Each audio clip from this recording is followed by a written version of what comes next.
Loneliness is a powerful thing. It can weigh you down, crush your soul, but most of all, it can steal a piece of you, leaving an indescribable feeling of emptiness. Video games often toy with a player's sense of isolation, especially in horror games. It's an effective way to get the player's blood pumping and instill an overwhelming sense of dread in the setting and in the player. Everybody's Gone to the Rapture uses loneliness in a different way. It uses loneliness to put the player in a contemplative state, similar to a game like Journey. But every so often that feeling of dread bubbles up over the game's beautiful world and steals a piece of the player.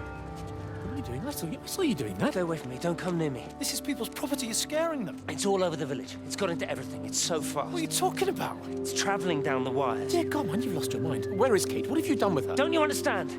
It's breaching the quarantine and adapting. Give me that bloody can, hand it over. Slowly but surely the game pulls the player apart, piece by piece, until finally it gives everything back. But it all feels slightly different. The dread transforms into a strange sense of hopefulness. It's hard to walk away from Everybody's Gone to the Rapture with a smile, but it's also hard to leave the experience feeling sad or empty. Everybody's Gone to the Rapture is a spiritual experience. From your first step to the last, Rapture is an emotionally exhausting adventure that tells a number of very human stories in a depressingly empty world.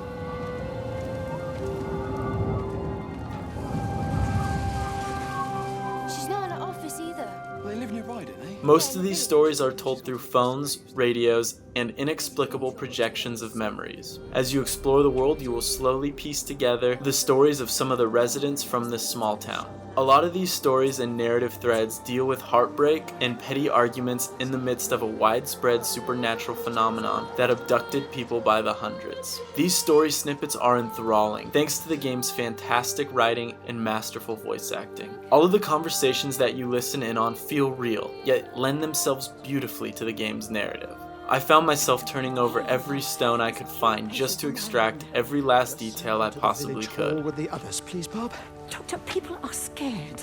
Mrs. Gable's just called me and said her husband's vanished. She was very frightened. She said there was blood coming out from his ears and his What nose. the hell do you want me to do?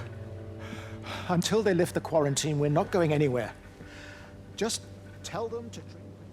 The game demands your attention. There isn't a mini-map that marks out your objective or a highlighted pathway. Instead, the game is directed by your curiosity as you look for visual and audio cues that lead you from one clue to another. Once you've witnessed one of these memory projections or listened to a phone conversation, you cannot replay it. Some might find this a hindrance, but the inability to retrace your steps only added to the immersion for me. In my 2 3-hour play sessions, I did not have my computer, nor did I check my phone, and blocked out any other distractions. The environment tells a fantastic story just by itself. Even though there isn't a face to be found in Everybody's Gone to the Rapture, the world looks and feels lived in. Cigarettes are still burning in ashtrays, merry-go-rounds are still spinning, and car doors are left wide open. Every single object in Rapture feels deliberately placed and has a tale to tell, whether that be a small line of graffiti on the side of a wall or a soccer ball left in the field. The game's gorgeous visuals will certainly help pull you into the unsettling world as well, and when that is paired with the game's breathtaking score, it's hard not to completely lose yourself in the experience.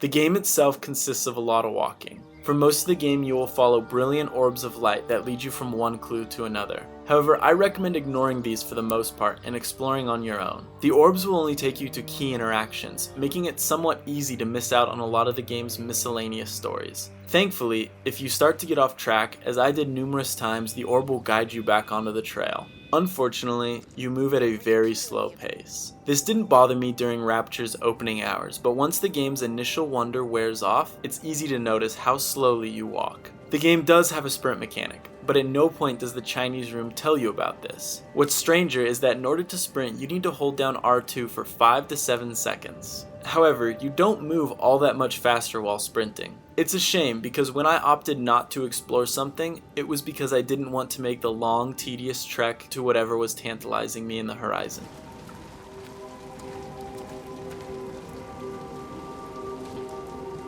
Everybody's Gone to the Rapture juggles some heavy themes: love, loss, and loneliness, to name a few. It's a heart-wrenching experience that left me on the verge of tears near the end, and one that I will probably never return to, but it was an experience that was well worth having. Rapture is a strange little game that draws you into its setting and keeps pulling you along with its mystery. Everybody's Gone to the Rapture is the best game I've played all year, if not one of the best games I've ever played. It may not be a game for everyone, but it's one that very few people should miss.